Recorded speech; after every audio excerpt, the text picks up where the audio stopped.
sea. Today we're experiencing the thaw, Chinook wind, no doubt here in the microphone. The warm western wind comes over, eats the snow, and I'm headed down for a quick ruck hike, maybe a couple of hours at most. Weighted with a 35-pound ruck and 10 pounds in ankle weight above my boots. And looking forward to the warmth coming. We are in the Eagle Moon. I believe today is March 8th, 2014. And beat some of the Eagle Moon. Means that things are going to start warming up. On the lookout for the first male robins. They should be returning. I've already seen more male flickers. The first house finch should be returning.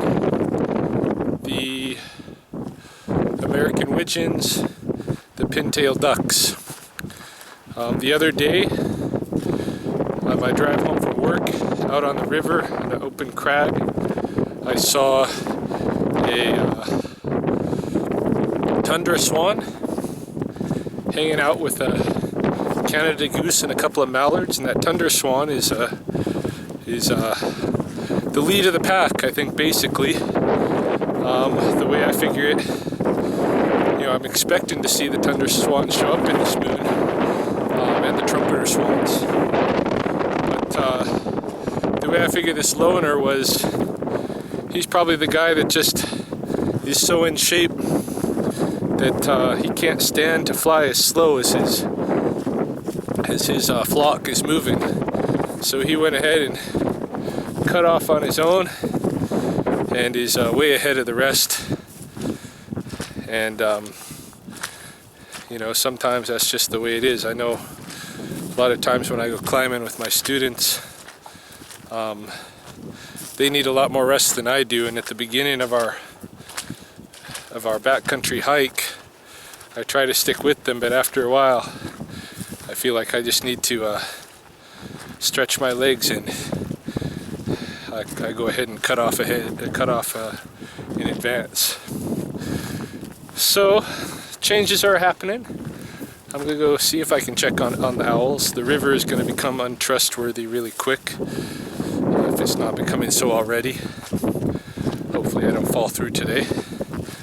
And see what else, if anything else, transpires.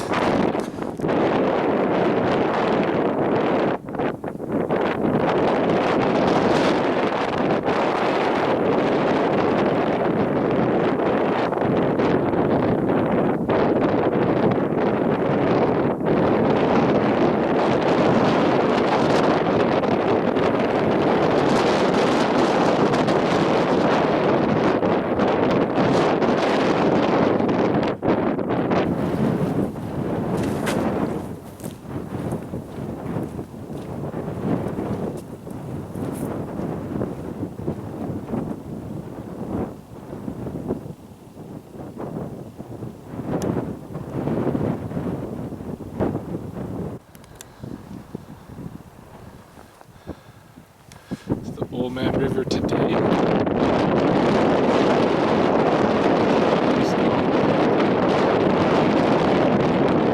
Top, all the snow is melted, and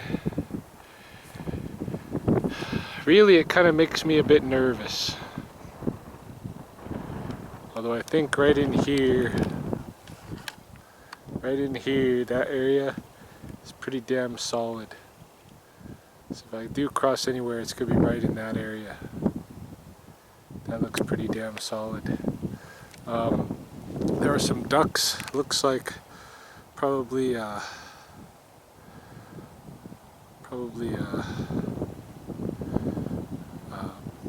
golden eyes. There.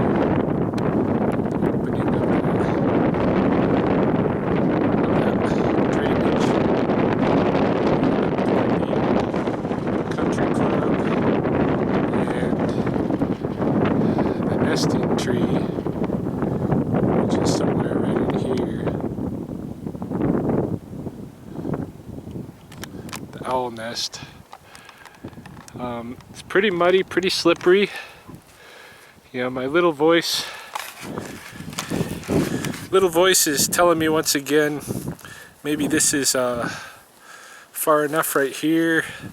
Why do you need to go all the way down to the bottom of the thing on such a muddy, mushy day? It's just going to be a really big pain in the ass to try to climb up from the river itself up that cut bank to start hiking back up this coulee rim. It's going to be a lot of trouble. In fact, it's going to be trouble getting down with how muddy it is. Well, getting down safely without just riding on my ass. So, I don't know. Do I listen to my little voice today? It's telling me, hey, this is far enough. I'll just hang out here, watch for some wildlife, maybe make a recording or something, some of your thoughts. Enjoy the pleasant afternoon. You don't have to cross the river. I don't know. Maybe I should listen to my little voice today.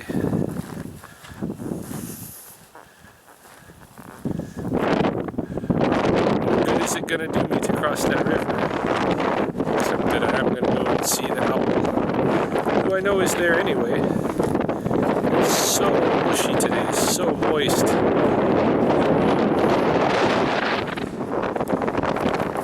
Chances are I'm going to take some kind of fall. But I don't know. The other part of me says, get down there. But I'm already sliding very late. I'm ripping up plant communities as I'm going. It's kind of stupid, so I'm not sure what to do. Yeah, every step I just slide. So I'm going to sit, there's a rock here. I'm going to sit on this rock and think about what I want to do, whether I'm actually going to cross the river today or not. I'm kind of thinking just because it's so rough. I mean, getting down this slope, down to the river bottom, this is and even down there, there's still quite a slope that, you know, I'm going to end up sliding down it on my ass for sure. So maybe I'll just hang here for a bit. Maybe watch for some coyotes. We'll see.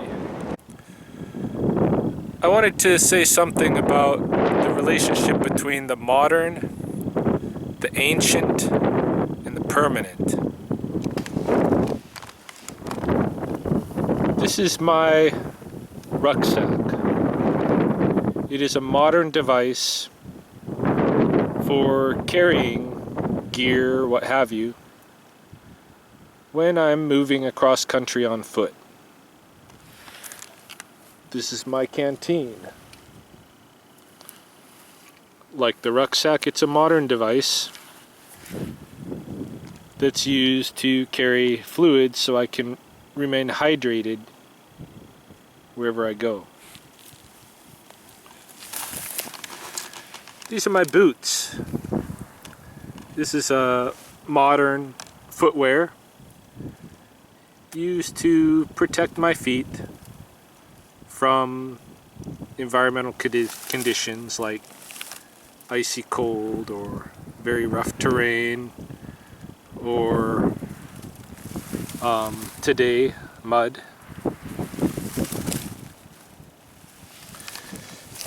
All of these three things are the modern solutions for ancient needs. We have always, as a species, needed to be able to carry water. We have always needed to be able to haul things on our backs. We have always wanted to have footwear, minimalist perhaps, to protect our feet these are modern solutions for ancient needs. And those ancient needs are addressing our human condition in the context of the permanent. What do I mean by the permanent? Well, yep, there's the sun. Down here is the Old Man River.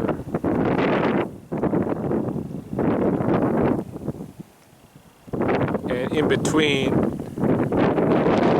is land. These are permanent things. And the sun, the radiance of the sun, and the qualities of the water come together and they create life. And out here we find a life system, an ecology. And while the ecology evolves over time, it is permanent. And the sun is permanent. And the rivers, the water is permanent. And life is permanent. Land is permanent. These are conditions of permanence that aren't going away. No matter how distanced we become psychologically from them with our modern technologies, they still remain, and they're going to continue to remain. And there's also the impermanent. Here's some examples of the impermanent. This company here, Oakley, is impermanent.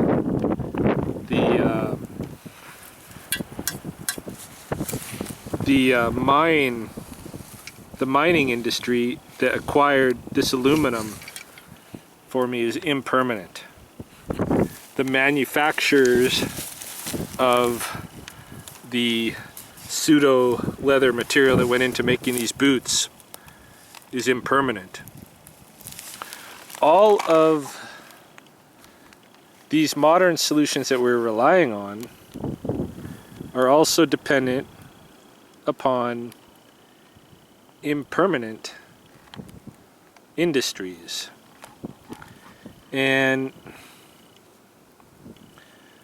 what if we forgot how to make canteens?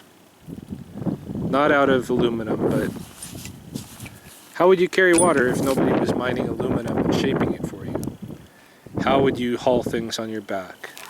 How would you make your own footwear? I'm kind of rare in this world in that I do know some ancient art to the extent that if I had to, I do know how to make my own canteen from the natural resources out here. I do know how to make something that will allow me to haul gear on my back. I do know how to make my own footwear. I know how to do those things. Not everybody does. And to me, that's a problem, because as much as we are in the context of permanence between the sun and the water, we're also in a context of impermanence. If we think that the corporations and the industries that make these material modern solutions for us are always going to be there, that's really foolish. They could be gone next week.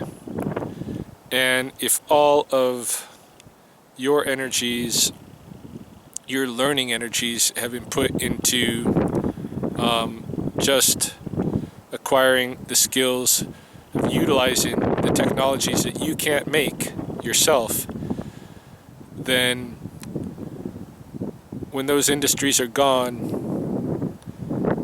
what do you have? To me, I see that there is permanent logic in investing in ancient skills, in ancient technologies,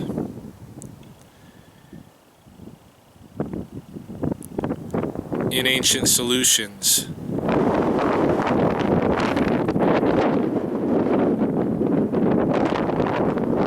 To the lifestyle needs that aren't going away. And so, for me,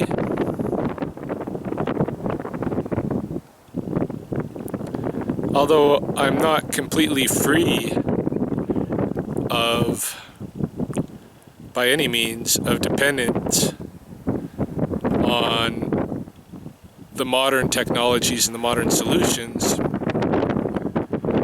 I do know that I can survive without them. And I am going to continue to seek to develop skills to survive even better without them.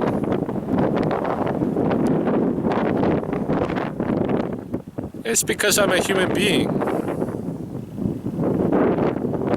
And I want to be a complete human animal and know how to live in the life world without dependence on the impermanent industries. So those are my thoughts. Modern, ancient, permanent, impermanent. I believe, not only believe, I know